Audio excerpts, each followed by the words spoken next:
नमस्कार, देश नहीं झुकने देंगे में बहुत बहुत स्वागत आप सभी का। मैं हूं आपके साथ अमन चोपड़ा। इन चुनावों में एक बड़ा आरोप लगा, मोदी संविधान बदल देंगे, मोदी संविधान बदलने वाले हैं, संविधान को खतरा है, मोदी संविधान बदल देंगे। ये तो आरोप था, लेकिन इंडी गठबंधन ने तो खुलेआम ऐलान कर दिया कि हम आएंगे तो हम संविधान बदल देंगे और मुसलमानों को आरक्षण देंगे। मतलब आप सोचिए, एक तरफ तो आरोप लग रहे थे कि मोदी संविधान बदल देगा, ये तो आरोप है।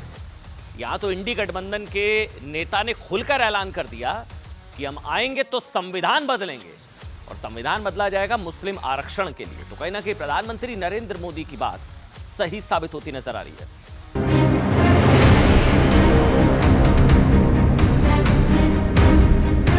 बाबा साहब आम्बेडकर ने जो हमारे एससी, एसटी, ओबीसी समुदाय है जिनको आरक्षण दिया, ये कांग्रेस वाले और उनके साथी वो सारे आरक्षण आपके खत्म करके जो वोट जिहाद की बातें करते हैं उन मुसलमानों को दे देना चाहते हैं।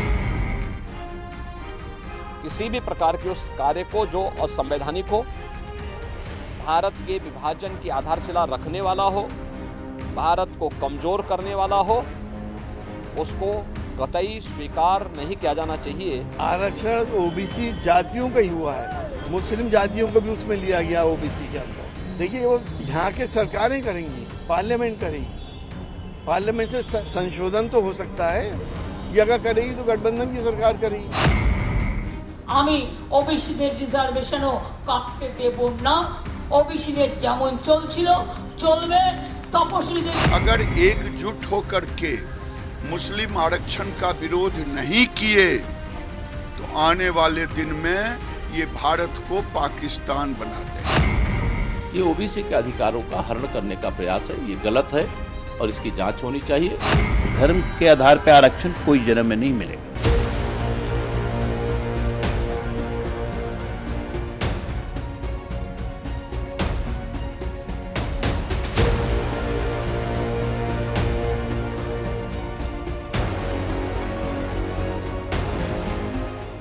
इस बीच एक बड़ी खबर आ रही है।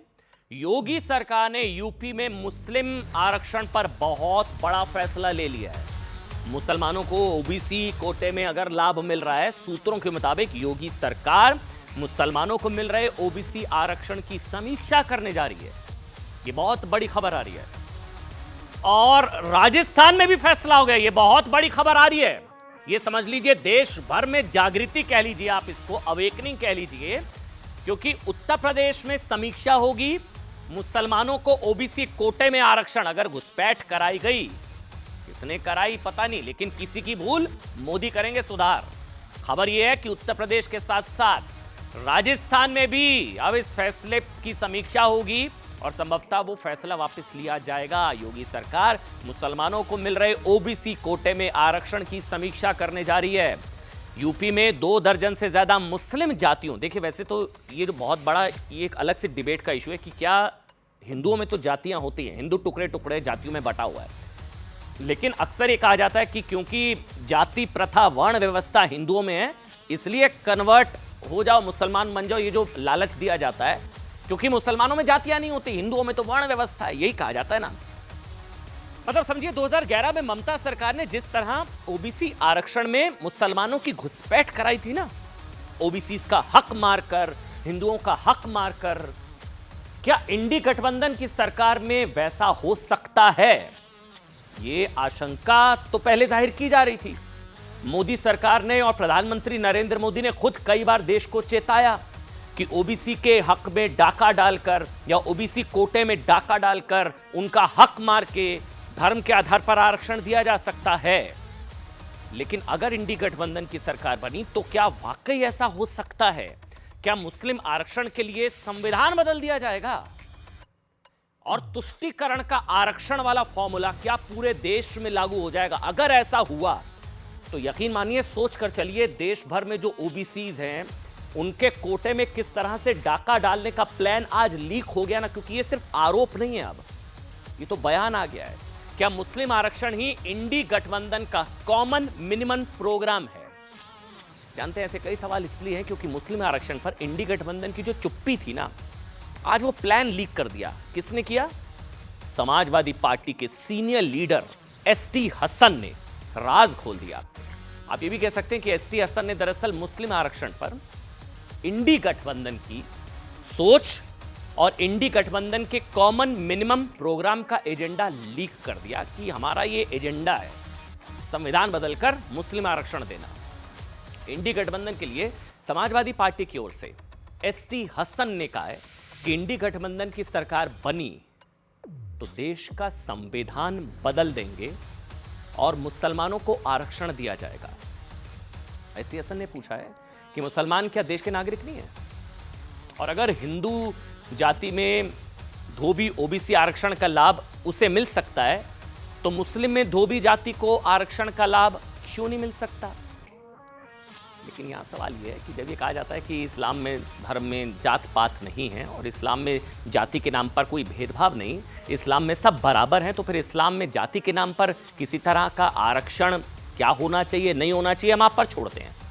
लेकिन अब तक जो दबी जुबान बोला जा रहा था ना, वो चुनाव के अंतिम दौर में, वोटिंग के अंतिम दौर में आते आते इंडी गठबंधन खुलकर ऐलान कर रहा है कि हम मुस्लिम आरक्षण देंगे, संविधान को बदलेंगे। वो चाहते हैं कि अगर सरकार बने तो संविधान बदले और मुसलमानों को आरक्षण मिले।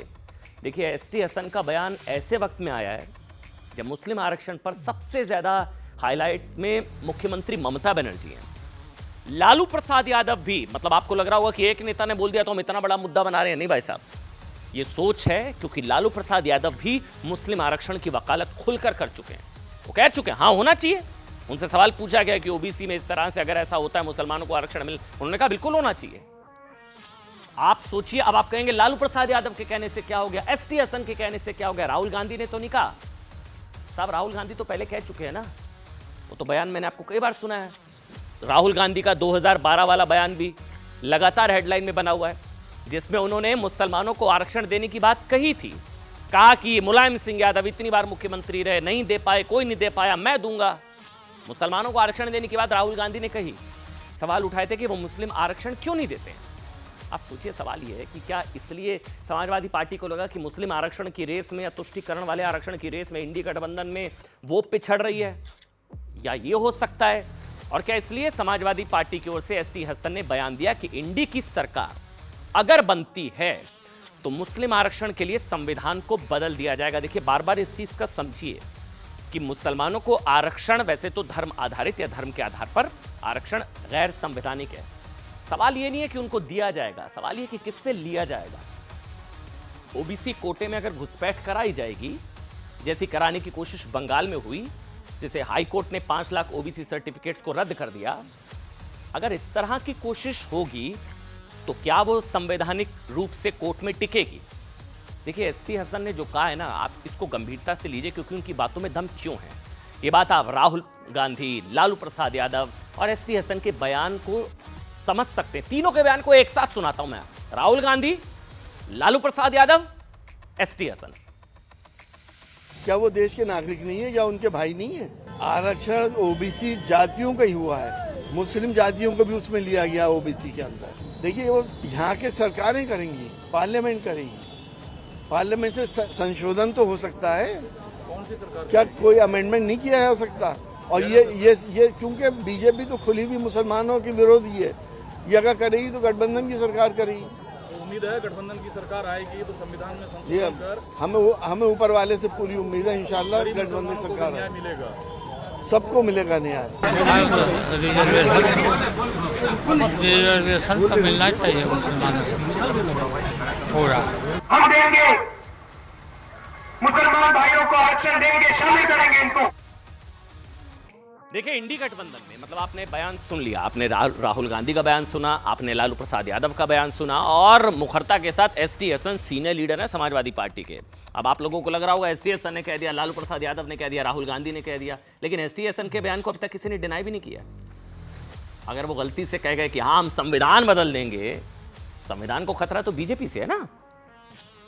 अच्छा, बदलेंगे आप, खतरा बीजेपी से, खतरा बीजेपी से, लेकिन संविधान बदलने की बात अब आप तो इंडी गठबंधन के नेता कर रहे हैं। इंडी गठबंधन में वैसे उनके बयान को अब तक किसी ने डिनाई नहीं किया है। इंडी गठबंधन में मुस्लिम आरक्षण की जिद ऐसे मौके पर दिखाई दे रही है जब 2 दिन पहले ही कलकत्ता हाई कोर्ट ने ओबीसी आरक्षण में मुस्लिम मतलब मुसलमानों को फायदा पहुंचाने पर ममता सरकार को कड़ी फटकार लगाई। कोलकाता हाई कोर्ट ने 22 मई को समझिएगा मुस्लिम जातियों को ओबीसी में मतलब बिना किसी अनुपात के इस तरह से जोड़ने वाले ममता सरकार के फैसले को रद्द कर दिया। 5 लाख ओबीसी सर्टिफिकेट्स रद्द किए गए और इस फैसले के साथ ही 2011 से जारी करीब 5 लाख ओबीसी प्रमाण पत्र रद्द कर दिए गए। यह तुष्टीकरण की ऐसी भयानक खतरनाक कोशिश थी जिस पर ऐसा कानूनी हथौड़ा चला कि जो मुसलमानों पर ममता थी ना, ममता मुसलमानों पर गैर मतलब असंवैधानिक तरीके से उस पर रोक लगा दी गई। कोलकाता हाई कोर्ट के फैसले की 211 पेज की कॉपी जो है उसके कुछ अंश इस वक्त मेरे हाथ में है और कोर्ट ने फैसले में जो बड़ी बातें कही हैं वो इंडी गठबंधन के लोगों को ध्यान से सुननी चाहिए। कोर्ट ने इस फैसले में कहा कि मुसलमानों को राजनीतिक लाभ की वस्तु समझा गया। राजनीतिक लाभ की वस्तु समझा गया, उनका वोट बैंक के रूप में इस्तेमाल हुआ। ये मैं नहीं कह रहा हूं, ये माननीय कोर्ट ने कहा। वैसे क्या फर्क पड़ता है ममता बनर्जी को, उन्होंने कहा मैं तो मानूंगी ही नहीं, वो तो कोर्ट से ऊपर है। ममता बनर्जी कह रही है मैं नहीं मानूंगी, उन्होंने तो यहां तक कह दिया मैं अब खेला करूंगी। ममता बनर्जी कह रही है वो खेला करेंगी, वो नहीं मांगी। बहरहाल लेकिन पूरा देश कोर्ट का सम्मान करता है और माननीय कोर्ट ने कहा है कि उनका वोट बैंक के रूप में इस्तेमाल हुआ। सबसे बड़ी टिप्पणी कोर्ट ने यह कहते हुए की कि चुनावी लाभ के लिए मुस्लिम समुदाय के वर्गों को ओबीसी के रूप में मान्यता देना, उन्हें राजनीतिक दया पर छोड़ देना, इससे मुसलमान अन्य अधिकारों से वंचित रह सकते हैं। इतनी सख्त टिप्पणी तुष्टीकरण की पोल खोलकर रख दी, इतना करारा प्रहार। कोर्ट ने कहा कि ऐसा आरक्षण समग्र रूप से भारत के लोकतंत्र और भारत के संविधान का अपमान है। देखिए मैं बार बार कह रहा हूं, प्रधानमंत्री लगातार चेता रहे थे देश को, लगातार वो कह रहे थे, तब कहा जा रहा था कि राजनीतिक हो सकता है, लेकिन ये कोर्ट का ऑर्डर है जिसमें सारी बातें कही गई हैं। सोचिए 71 जातियां जोड़ी, 65 मुसलमानों की जातियां जोड़ दी, 6 हिंदू। 2011 ममता बनर्जी मुख्यमंत्री बनी, 71 जातियों को ओबीसी में जोड़ा गया, 71 में से 65 मुस्लिम जातियां, 6 हिंदू। कोर्ट की इतनी बड़ी और कड़ी टिप्पणियों के बावजूद इंडी गठबंधन मुसलमानों को ओबीसी आरक्षण, ओबीसी का हक मार के, उनके कोटे में डाका डाल के मुसलमानों को आरक्षण देने की जिद पर अड़ा हुआ है। वोट बैंक की मजबूरी, जो ना करा है वो जरूरी। ममता बनर्जी कह चुकी हैं कि कोर्ट का फैसला मुसलमानों का अपमान है। कोर्ट को मतलब आप कोर्ट को भी पर भी इस्लामोफोबिया होने का आरोप लगा दिया ममता, बहुत सीरियस है ये। और इसी पर आज प्रधानमंत्री नरेंद्र मोदी ने कहा कि इंडी गठबंधन के नेता, सुनिए क्या कहा उन्होंने कहा कि दलितों पिछड़ों का आरक्षण छीनकर, दलितों पिछड़ों का आरक्षण छीनकर वोट जिहाद वालों को देना चाहते हैं, प्रधानमंत्री ने कहा। लेकिन 22 मई को मुस्लिम आरक्षण पर कलकत्ता हाईकोर्ट के फैसले से इंडी गठबंधन पूरी तरह से बौखला गया है। हमारी संविधान सभा ने, बाबा साहब आम्बेडकर ने, जो हमारे एससी, एसटी, ओबीसी समुदाय है जिनको आरक्षण दिया, ये कांग्रेस वाले और उनके साथी वो सारे आरक्षण आपके खत्म करके अपनी वोट बैंक, जो वोट जिहाद की बातें करते हैं, उन मुसलमानों को दे देना चाहते हैं। अब कोलकाता हाईकोर्ट के फैसले के बाद इंडी गठबंधन वाले बौखलाए हुए हैं। बंगाल की मुख्यमंत्री तो सीधे सीधे कोर्ट के आदेश को मानने से भी इनकार कर रही है। इनके लिए संविधान कोई मायने नहीं रखता, इनके लिए अदालतें कोई मायने नहीं रखती। इनका सबसे सगार कोई है तो इनका वोट बैंक है। सिर्फ उत्तर प्रदेश और बंगाल की नहीं, देश में समझिए ऐसे कई राज्य हैं। मैंने राजस्थान का जिक्र किया जहां तुष्टीकरण के चक्कर में इस तरह के फैसले हुए, सरकार बदली, फैसले संभवतः उनकी समीक्षा होगी। लेकिन ऐसे अभी भी कई राज्य हैं, जानते हैं कर्नाटक भी है, कर्नाटक भी राज्य है जहां मुसलमानों को ओबीसी कोटे से आरक्षण मिल रहा है। देश के कितने राज्यों में कहां कहां मतलब ओबीसी का हक मारा गया है ना। अगर इसको लेकर रिपोर्ट आए ना सामने, जो एनसीबीसी की रिपोर्ट आ चुकी, मैंने आपको बताया बंगाल में 71 को शामिल किया, 65 मुसलमान, 6 हिंदू। एक कैटेगरी में सबसे ज्यादा लाभ मिलता है ओबीसीज, 90% मुसलमान जातियां, 90% मुस्लिम जातियां। देखिए केरल में, मैं आपको बताता हूं किन किन राज्यों में। केरल में शिक्षा में 8% और नौकरियों में 10% सीटें मुस्लिम समुदाय के लिए आरक्षित हैं। तमिलनाडु में मुसलमानों को 3.5% आरक्षण दिया जाता है। कर्नाटक में मुसलमानों के लिए 4% आरक्षण था, बीजेपी सरकार में से खत्म किया गया। कांग्रेस ने दोबारा मुस्लिम आरक्षण लागू करने की कोशिश की, कोर्ट ने स्टे लगा दिया। बंगाल में 17% ओबीसी आरक्षण मिलता है, जिसमें ममता सरकार ने 100 में से 92 मुसलमानों को मिला कोटा दे दिया था। वहां तो बताया कैटेगरी में 90% दिया गया है। तेलंगाना में मुसलमानों को ओबीसी कैटेगरी में 4% रिजर्वेशन है। आंध्र में ओबीसी, आप सोचिए, जो लोग ओबीसी हितैषी, ओबीसी को हक नहीं मिल रहा है, ओबीसी के अधिकारों की रक्षा की बात करते हैं, पूछेगा आपके राज्य में हमारा कोटा मार के आप जो आरक्षण दे रहे हैं, पूछेगा ये सवाल। कोई अगर इंडिया का नेता ये ज्ञान देना ओबीसी इसको लाभ और ओबीसी इसका फायदा होना चाहिए, तो पलट कर पूछेगा भाई आपके राज्य में क्या हमारा कोटा मार के, हमारा हक मार के जो है धर्म आधारित आरक्षण दिया गया, नहीं दिया गया? आंध्र प्रदेश में ओबीसी आरक्षण में मुस्लिम रिजर्वेशन का कोटा 7 से 10% है। यूपी में 28 मुस्लिम जातियों को ओबीसी आरक्षण का लाभ मिल रहा है, योगी जी समीक्षा कर रहे हैं। राजस्थान, बिहार, कई राज्यों में जाति के आधार पर मुसलमानों को ओबीसी आरक्षण में शामिल किया गया है। बड़ी खबर है, राजस्थान में भी समीक्षा, यूपी में समीक्षा, बंगाल में 5 लाख ओबीसी सर्टिफिकेट जो है वो रद्द 2011 के बाद जो बांटे गए। आगे बढ़ेंगे, आज की एक और बड़ी खबर, इंदिरा की भूल, क्या मोदी करेंगे सुधार? और अगर प्रधानमंत्री नरेंद्र मोदी ने जो बयान दिया है कि अगर वो उस वक्त सत्ता में होते, जब आपको याद होगा 71 के समय, तो करतारपुर साहिब भारत में होता। अगर उस समय मोदी होता तो मैं इनसे करतारपुर साहब लेकर के रहता, तब जाकर के उनको जवानों को छोड़ता। भारत पाकिस्तान की लड़ाई 93,000 सैनिक भारत के सामने सरेंडर किए, भारत के कैद में थे। दूरबीन से करतारपुर साहब को दर्शन करते थे। मुझे एक डर होता कि ऐसा अपमान कैसे हम सह सकते हैं। क्या करतारपुर पर पाकिस्तानी कब्जा क्या कांग्रेस की गलती है या मौका गंवाया गया? क्या 1971 में इंदिरा गांधी की एक भूल की वजह से या मौका गंवाने की वजह से करतारपुर साहिब भारत के हाथ से फिसल गया? यह सवाल इसलिए क्योंकि कल ही प्रधानमंत्री नरेंद्र मोदी ने सिखों की आस्था का केंद्र, सबसे बड़ा केंद्र करतारपुर साहिब पर एक बहुत बड़ी बात कही। प्रधानमंत्री नरेंद्र मोदी ने पटियाला में पार्टी उम्मीदवार पूर्व मुख्यमंत्री अमरिंदर सिंह की पत्नी परनीत कौर के पक्ष में चुनावी सभा की। इस दौरान उन्होंने कहा कि साल 1971 में अगर वो सत्ता में होते तो करतारपुर कभी पाकिस्तान का हिस्सा नहीं हो पाता। पीएम मोदी ने साल 1971 का जिक्र क्यों किया, ये आपको बताएं। इससे पहले आपको बताते हैं कि आखिर करतारपुर का महत्व क्या है, लेकिन पहले आप प्रधानमंत्री नरेंद्र मोदी का बयान सुनिए। 70 साल तक हमें करतारपुर साहिब को दूरबीन से दर्शन करने पड़ते थे और हर कोई इंसान अपमान महसूस करता है। मैं कांग्रेस वालों को कहता हूं कि जब बांग्लादेश की लड़ाई हुई 90,000 से ज्यादा पाकिस्तान के सैनिक सरेंडर कर चुके थे। अगर उस समय मोदी होता तो मैं इनसे करतारपुर साहब लेकर के रहता, तब जाकर के उनको जवानों को छोड़ता। देखिए, करतारपुर साहिब सिख समुदाय की भावनाओं से जुड़ा हुआ है, क्योंकि वहां गुरु नानक देव जी ने अपनी जिंदगी के अंतिम 16 साल बिताए थे। 1947 में देश के बंटवारे के बाद ये पाकिस्तान का हिस्सा बन गया। वहां जाने के लिए श्रद्धालुओं को वीजा और पासपोर्ट की कानूनी औपचारिकता पूरी करनी पड़ती थी। नवंबर 2019 के पहले, इसको सुनिएगा, नवंबर 2019 के पहले तक श्रद्धालु डेरा बाबा नानक से दूरबीन के जरिए करतारपुर साहिब के दर्शन करते थे।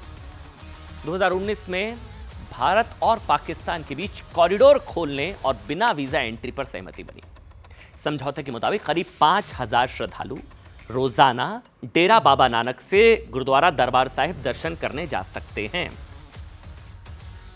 लेकिन अभी भी सिख समुदाय में एक बड़ा वर्ग चाहता है कि उनकी आस्था का केंद्र, हर कोई चाहता है भाई करतारपुर साहिब भारत में होना चाहिए था। क्या एक मौका था जो हम चूक गए, इसी का जिक्र प्रधानमंत्री नरेंद्र मोदी ने किया। लेकिन उस वक्त क्या हुआ था, आज हर कोई जानना चाह रहा है। जो प्रधानमंत्री ने जिक्र किया, क्या मौका था जो हम लोगों ने गंवा दिया। फ्लैशबैक में 1970 में आपको लेकर चलते हैं। पाकिस्तानी क्या हुआ था, पाकिस्तानी सेना के अत्याचारों से परेशान होकर, ये कहानी बहुत ध्यान से सुनिएगा, पाकिस्तानी सेना के अत्याचारों से परेशान होकर 1970 की शुरुआत में ही ना, जो पाकिस्तान का पूर्वी हिस्सा था, पूर्वी पाकिस्तान जो आज का बांग्लादेश है, मतलब वहां पर पाकिस्तान का अत्याचार, खतरनाक अत्याचार, तो पूर्वी पाकिस्तान के शरणार्थी भारत आने लगे थे। इसी दौरान बांग्लादेश बनने की मांग और जोर पकड़ने लगी। इसे लेकर आवामी लीग के नेता शेख मुजीबुर रहमान की मुक्ति वाहिनी ने पाकिस्तानी सेना के खिलाफ ना मोर्चा खोल दिया। उस वक्त शरणार्थियों की बढ़ती संख्या के बाद भारत ने भी इसमें हस्तक्षेप किया, याद करिए। और क्या हुआ, पाकिस्तान ने युद्ध की घोषणा कर दी। 71 में युद्ध हुआ भारत पाकिस्तान के बीच। दिसंबर 1971 में 13 दिनों तक संघर्ष चला और 13 दिनों के अंदर अंदर पाकिस्तानी सेना घुटनों पर थी। 13 दिनों के अंदर अंदर भारतीय सेना ने 93,000 पाकिस्तानी सैनिकों को सरेंडर करने के लिए मजबूर कर दिया। यही जिक्र किया प्रधानमंत्री ने, हमारे पास 93,000 सैनिक थे पाकिस्तानी, हम नेगोशिएट कर सकते थे, मौका था, करतारपुर साहिब भारत में होता, बहुत कुछ हो सकता था। क्या हुआ, 16 दिसंबर को जनरल नियाजी ने सरेंडर पत्र पर दस्तखत किए और नया बांग्लादेश के जन्म के साथ ही पाकिस्तानी सैनिकों की रिहाई शुरू हो गई। फिर क्या हुआ, करीब 6 महीने बाद 2 जुलाई को, हम सोचिए 71 में हमारे पास 93,000 पाकिस्तानी सैनिक हैं, लेकिन 2 जुलाई 1972 को भारतीय प्रधानमंत्री इंदिरा गांधी जी और पाकिस्तान के प्रधानमंत्री जुल्फिकार अली भुट्टो के बीच शिमला समझौता हुआ। जीत के बाद भी भारत ने लाइन ऑफ कंट्रोल को दिसंबर 1971 की स्थिति को मान्यता दे दी। साथ ही यह तय किया गया कि दोनों देश कश्मीर समेत द्विपक्षीय मामलों को बिना किसी मध्यस्थता के आपस में सुलझाएंगे। डिफेंस कई जानकार मानते हैं कि यही वो वक्त था जब भारत ने कूटनीतिक भूल कर दी थी। इस समझौते में भारत ने ऐसी शर्तें नहीं रखी जिससे पाकिस्तान कमजोर हो, वो भी तब जब 93,000 पाकिस्तानी सैनिक घुटनों पर थे। इसी का जिक्र प्रधानमंत्री नरेंद्र मोदी ने किया और कहा कि अगर 1971 के युद्ध में विजयी होने के बाद तत्कालीन कांग्रेस की सरकार पाकिस्तान पर दबाव डालती तो करतारपुर साहिब भारत का हिस्सा होता। सरेंडर की हालत में पाकिस्तान के पास शर्तें मानने के सिवा कोई और रास्ता नहीं था और यही जिक्र प्रधानमंत्री नरेंद्र मोदी की तरफ से किया गया। आगे बढ़ेंगे आज की एक और बड़ी खबर। क्या दूसरे हिट एंड रन मामले की तरह पुणे पॉश कांड में भी मामले को कानूनी दांव पेच में इतना उलझा दिया जाएगा? वो याद करिए क्या हुआ था। 150 की स्पीड में एक बिगड़ैल रईसजादा शराब के नशे में 2 लोगों को रौंद कर कुचल कर चला जाता है। 15 घंटे के अंदर जमानत मिल जाती है। लेकिन आज ये सवाल उठ रहा है कि कानूनी दांव पेच में क्या उलझाने की कोशिश हो रही है। ये सवाल इसलिए क्योंकि पुणे हिट एंड रन में 7वां दिन है, 7वां दिन। आज अचानक ही ड्राइवर की एंट्री करा दी गई। अचानक से आरोपी, उसके रिश्तेदार, दोस्तों से बयान देना शुरू किया गया कि ड्राइविंग सीट पर वो नाबालिग नहीं, उसका ड्राइवर था। ड्राइवर ने पहले कहा था कि गाड़ी नाबालिग चला रहा था, लेकिन पैसे का दम देखिए, आप कुछ भी कहिए। कहानी बना दी गई कि गाड़ी नाबालिग नहीं, ड्राइवर चला रहा था।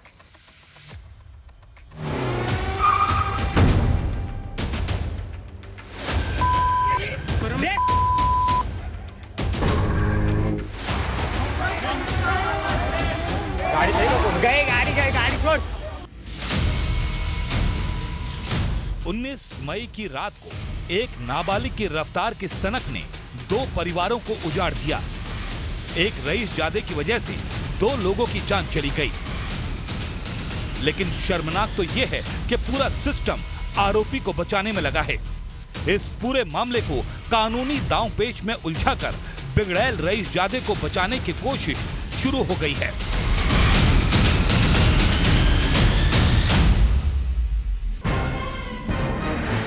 सबसे पहले नाबालिग होने का दावा कर सजा से बचने की कोशिश हुई, लेकिन देश में हो रहे आक्रोश को देखते हुए केस को पूरी तरह से लटकाने और भटकाने का खेल भी शुरू हो गया। देखिए कैसे सिर्फ 7 दिन के अंदर इस केस में इतने ट्विस्ट आ गए। मामले में सबूत, दावे, बयानों के इतने फंदे हैं कि इंसाफ मिलना आसान नहीं लग रहा। अभी तक इस केस में पोर्श कार के ड्राइवर का कोई जिक्र नहीं था, लेकिन जैसे ही आरोपी के परिवार को लगा कि आरोपी पर बालिग जैसा केस चल सकता है, इस केस में ड्राइवर की एंट्री करा दी गई और अचानक सभी ने बयान दिया कि शनिवार की रात 200 किलोमीटर की रफ्तार से उस नाबालिग ने नहीं बल्कि ड्राइवर ने गाड़ी दौड़ाई। आरोपी नाबालिग ने दावा किया कि दुर्घटना के समय ड्राइवर गाड़ी चला रहा था। वहीं हादसे के समय नाबालिग के जो दोस्त साथ थे उन्होंने भी यही बयान दिया। आरोपी के दादा ने भी कहा कि कार ड्राइवर के हाथों में थी। लेकिन इस खोखले दावे में कितनी सच्चाई है, इसे साबित करने के लिए हादसे की रात का ये वीडियो देखकर साफ समझ आ सकता है। जिस वक्त ये टक्कर हुई तो वहां मौजूद लोगों का कहना है कि कार में सिर्फ नाबालिग आरोपी था। वो नशे में धुत था और स्थानीय लोगों ने उसकी पिटाई भी की। वीडियो में भी देखा जा सकता है कि भीड़ एक लड़के को घेरकर उसकी पिटाई कर रही है। इन दो तस्वीरों को देखकर आसानी से समझा जा सकता है। एक तस्वीर हादसे से पहले उस पब की है जहां नाबालिग दोस्तों के साथ बैठा है। दूसरी तस्वीर भीड़ की पिटाई करने की है। पब में आरोपी ने जो शर्ट और जीन्स पहनी है और जिस लड़के की पिटाई हो रही है उसने भी वही कपड़े पहने हैं।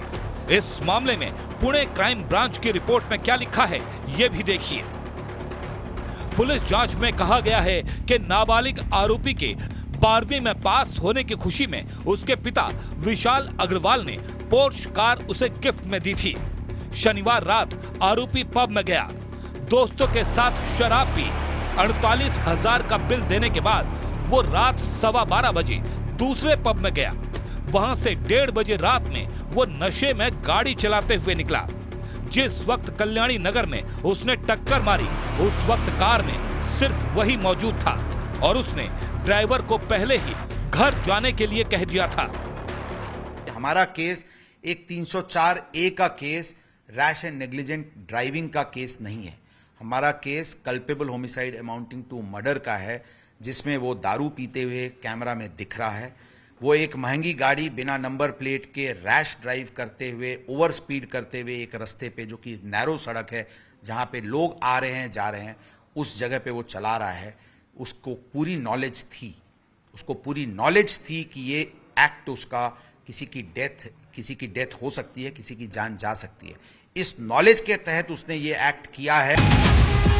इस मामले में एक और रिपोर्ट में कहा गया है कि ड्राइवर ने नाबालिग के पिता पर गाड़ी देने का आरोप लगाया है। ड्राइवर ने बताया कि नाबालिग नशे में होने के बावजूद पोर्श कार चलाने की जिद कर रहा था। इस पर उसने लड़के के पिता को फोन किया और पूरी बात बताई। पिता ने बेटे को कार चलाने की परमिशन दी। ड्राइवर ने आगे कहा, मैंने आदेश का पालन किया और लड़के के 2 दोस्तों के साथ पीछे जाकर बैठ गया। पुलिस के मुताबिक ड्राइवर बार बार बयान बदल रहा है, जिसकी वजह से मामला उलझता जा रहा है। इसलिए क्राइम ब्रांच एहतियात के साथ शनिवार रात को हादसे की कड़ियां जोड़ रही है। बिल्डर विशाल अग्रवाल के घर से पब तक रास्ते में हर सीसीटीवी को खंगाला जा रहा है, जिससे साबित हो सके कि वारदात के वक्त कौन कौन मौजूद था। और अब आज की एक और बड़ी खबर, देश में छठे चरण के चुनाव को अब 24 घंटे से भी कम का वक्त रह गया और एक बार फिर बुर्के को लेकर नया विवाद बवाल शुरू हो गया। दिल्ली में दरअसल बीजेपी के एक प्रतिनिधि मंडल ने चुनाव आयोग से मुलाकात की और 25 मई को वोटिंग के दौरान बुर्का पहनकर आने वाली महिला वोटर्स की अच्छी तरह से जांच की मांग की कि वेरिफिकेशन बेहतर हो। बीजेपी का कहना है कि भाई जो लोग बुर्का या फेस मास्क या घूंघट लगाकर वोटिंग करने आते हैं ना, उनको पूरी जांच के बाद ही मतदान की अनुमति दी जानी चाहिए। चेहरा दिखाओ, बटन दबाओ। जब तक कोई महिला अधिकारी जांच ना कर ले, बुर्का पहनने वाली महिलाओं को वोटिंग की इजाजत नहीं देनी चाहिए। बीजेपी ये मांग कर रही है। अब ये मांग हुई और सियासत शुरू हो गई। ऑल इंडिया एमआईएम अध्यक्ष असद ओवैसी की भी इस पूरे विवाद में बुर्का पर बवाल, ओवैसी के सवाल, एंट्री हो गई।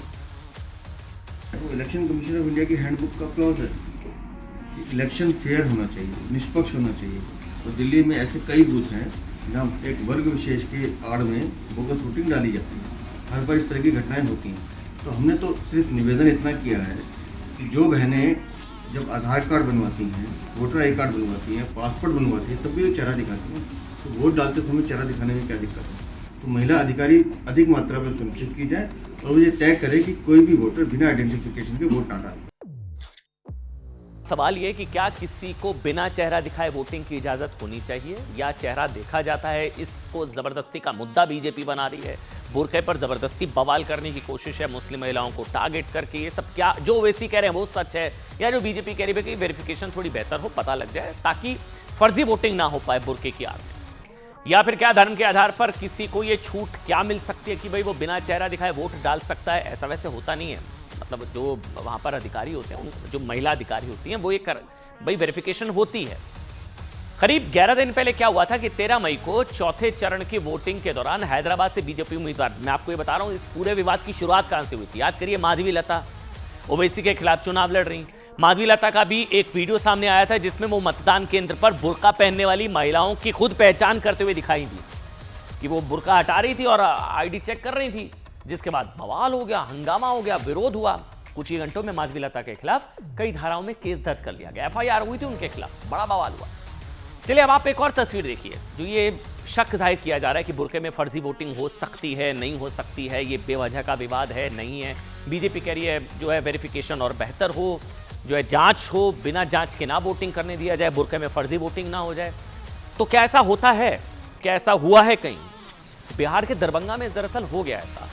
जी हाँ, बिहार के दरभंगा 20 मई को 5वें चरण की वोटिंग के बाद 100 से 150 लोगों की भीड़ ने क्या हुआ, एक थाने पर धावा बोल दिया। 4 आरोपियों को छुड़ाकर अपने साथ ले गई भीड़ ने पुलिस की कस्टडी से जिन आरोपियों को छुड़ाया, क्या आरोप थे उन पर फर्जी वोटिंग का आरोप था। इनमें 3 महिलाएं थी, 1 पुरुष। महिलाएं बुर्के की आड़ में फर्जी वोटिंग कर रही थी, पुरुष उनका साथ दे रहा था, पकड़ा गया यहां पर। इसी दौरान बूथ पर तैनात कर्मचारियों को शक हुआ, उन्होंने चारों आरोपियों को पुलिस के हवाले कर दिया। लेकिन मतदान खत्म होने के बाद रात में भीड़ ने थाने पर हमला बोल दिया और आरोपियों को अपने साथ ले गए। तो मतलब ये ऐसा नहीं है कि ऐसा कहीं हुआ ही नहीं है बुरखे में फर्जी वोटिंग। हमें नहीं पता, भी बीजेपी पॉलिटिक्स कर रही है, असद ओवैसी सही कह रहे हैं, लेकिन ऐसा हुआ है। इस मामले में पुलिस ने करीब 150 लोगों के खिलाफ केस दर्ज किया था बुरखे में फर्जी वोटिंग वाले मामले में, और आरोपियों की तलाश के लिए एसआईटी का गठन किया गया। और ये कोई पहला मामला नहीं है, पहले भी इस तरह के मामले हुए हैं जिसमें बुरखे की आड़ में फर्जी वोटिंग का आरोप लगा है।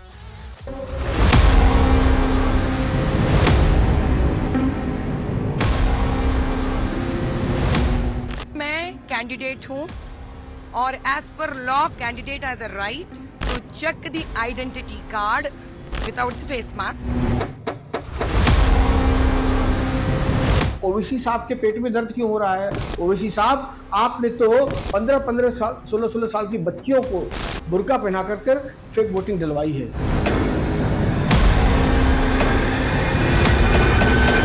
ये बीजेपी का नाटक है, नौटंकीबाजी है। किसी भी तरह मुसलमान महिलाओं को परेशान करना, उनको बेइज्जत करना। दिल्ली में ऐसे कई बूथ हैं जहां एक वर्ग विशेष के आड़ में बोगस वोटिंग डाली जाती है। हर बार इस तरह की घटनाएं होती हैं। पहले चेहरा दिखाओ, फिर बटन दबाओ। दिल्ली में चुनाव से पहले ये मांग बीजेपी कर रही है। बीजेपी को आशंका है कि बुरके की आड़ में फर्जी वोटिंग हो सकती है, इसलिए बीजेपी के एक प्रतिनिधि मंडल ने चुनाव आयोग से मुलाकात की और ये मांग की कि फर्जी वोटिंग को रोकने के लिए बुरके में आने वाली महिलाओं की अच्छी तरह से जांच पड़ताल की जाए, इसके बाद ही उन्हें वोटिंग की इजाजत दी जाए। लेकिन बीजेपी की इस मांग से एआईएमआईएम अध्यक्ष असदुद्दीन ओवैसी भड़क गए। उन्होंने आरोप लगाया कि मुस्लिम महिलाओं को परेशान करने के लिए बीजेपी ऐसी बेतुकी मांग कर रही है। कल हमने चुनाव आयोग से गुजारिश की थी कि जो भी व्यक्ति वोट डालने जाए वो नकाब पहन के जाए या मास्क लगा के जाए या पर्दा नशीन बुर्का पहन कर आए। उनकी फेस की पहचान, चेहरे की पहचान बिल्कुल क्लियर होने के बाद ही वोट कास्ट का अधिकार होना चाहिए।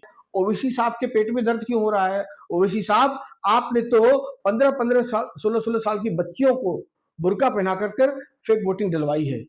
ये बीजेपी का नाटक है, नौटंकीबाजी है। किसी भी तरह मुसलमान महिलाओं को परेशान करना, उनको बेइज्जत करना, इसलिए सब किया जा रहा है। बुर्खा उतार के देखेंगे, चाहे नकाब निकाल के देखेंगे, क्या है ये सब? पिछले दिनों हमने सबने देखा हैदराबाद की जो महिला उम्मीदवार थी, वो तो पोलिंग बूथ पर जाकर सबके नकाब उठाकर देख रही थी अपने हाथों से। कुछ दिनों पहले ही हैदराबाद से बीजेपी उम्मीदवार माधवी लता का एक वीडियो वायरल हुआ था, जिसमें वो बुर्का पहने मुस्लिम महिलाओं की जांच करती नजर आईं। इसको लेकर हंगामा मच गया और चुनाव आयोग ने भी उनके खिलाफ केस दर्ज किया। हालांकि उस दौरान फर्जी वोटिंग के कोई सबूत नहीं मिले थे, लेकिन बिहार के दरभंगा में बुर्के में फर्जी वोटिंग के सबूत भी मिले और केस भी दर्ज हुआ।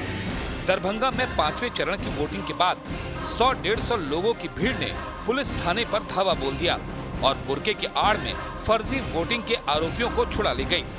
पुलिस ने इस मामले में करीब 150 लोगों के खिलाफ केस दर्ज किया है और आरोपियों की तलाश के लिए SIT का गठन किया गया है।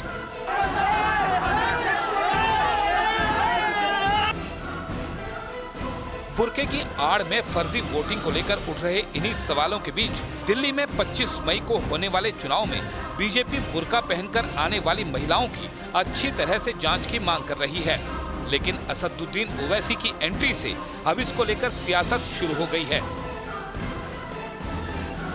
उधर बांग्लादेश के सांसद की हत्या मामले में डराने वाली कहानी सामने आई है। जांच में खुलासा हुआ है कि सांसद का हनी ट्रैप कर उसे फ्लैट में लाया गया और उसकी हत्या के लिए खास तौर पर एक कसाई को बुलाया गया था, जिसकी हत्या के बाद सांसद के शरीर के टुकड़े किए गए, हड्डियों को शरीर से अलग किया गया और 3 दिन तक शरीर के हिस्सों को जंगल में जाकर डिस्पोज करता रहा। अब इस पूरे खौफनाक और हैरान कर देने वाले प्रकरण को लेकर कई बड़े खुलासे हुए हैं, खौफनाक खुलासे हैं। टुकड़े टुकड़े सांसद का शरीर बंगाल में, बांग्लादेश के सांसद का।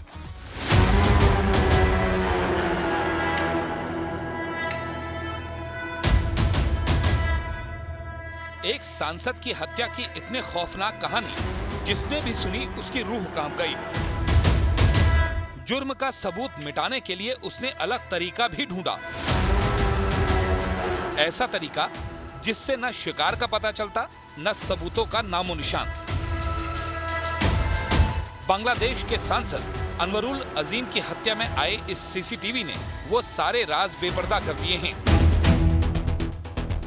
इसी फ्लैट में सांसद की हत्या कर शव के टुकड़े टुकड़े किए गए और पुलिस को शक है कि इन्हीं सूटकेस और थैलों में सांसद का शरीर टुकड़े टुकड़े कर डिस्पोज किया गया। इस केस में अब हनी ट्रैप की भी आशंका जताई जा रही है। पुलिसिया जांच में ये चेहरा सामने आया है। इसका नाम है सेलेस्टी रहमान। बताया जा रहा है कि इसी लड़की ने कोलकाता में सांसद से दोस्ती की और उसे लेकर एक रिहायशी बिल्डिंग में पहुंची। वहां पहले से मौजूद लोगों ने मिलकर उसका गला दबा दिया।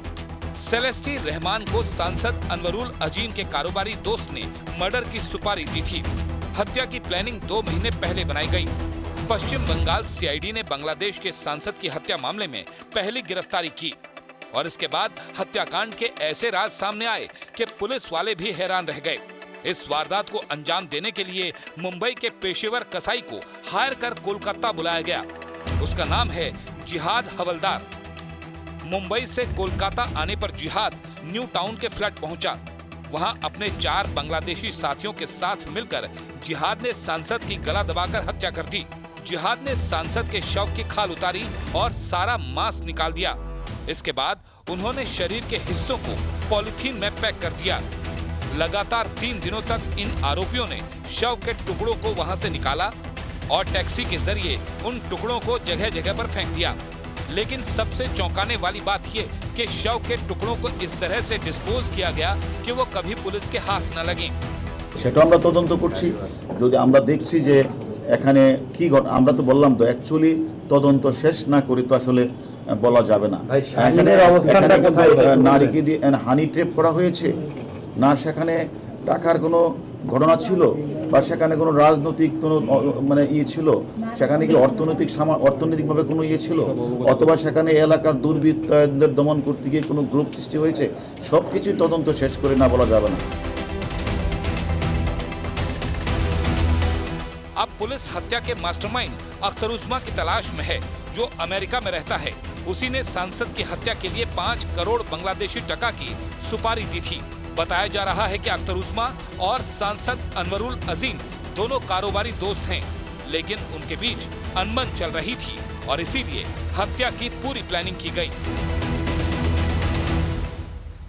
देखिए, लोकसभा चुनाव के नतीजे तो 4 जून को आएंगे। किसकी सरकार बनेगी? मोदी सरकार क्या 400 पार, या फिर इंडी की सरकार, जैसा कि इंडी के नेता दावा कर रहे हैं।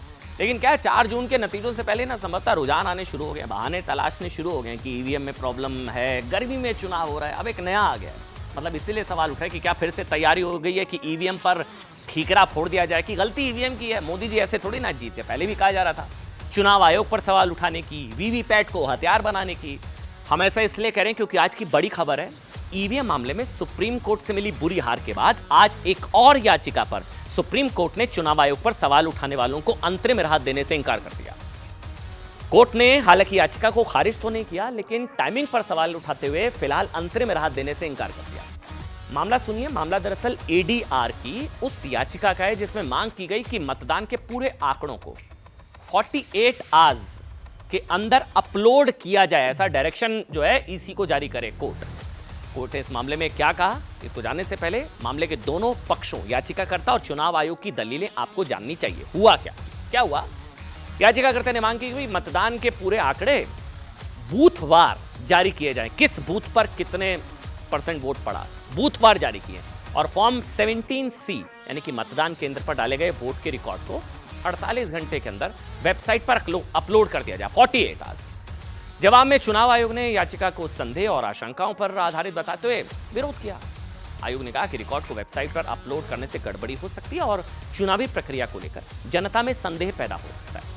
इसके साथ ही याचिकाकर्ता ने आयोग पर इन चुनावों में वोटिंग परसेंटेज जारी करने में देरी और परसेंटेज बढ़ाने का भी आरोप लगा दिया। सारी जो पूरी कवायद है ना, जो इस वक्त चल रहा है, ये सब इसलिए चल रहा है कि कल को हार गए ना तो ये कहने का बहाना मिल जाएगा, हमने तो पहले भी उस वक्त ही कहा था, हमें तो ईवीएम पर डाउट हो रहा था, चुनाव आयोग मिला गया।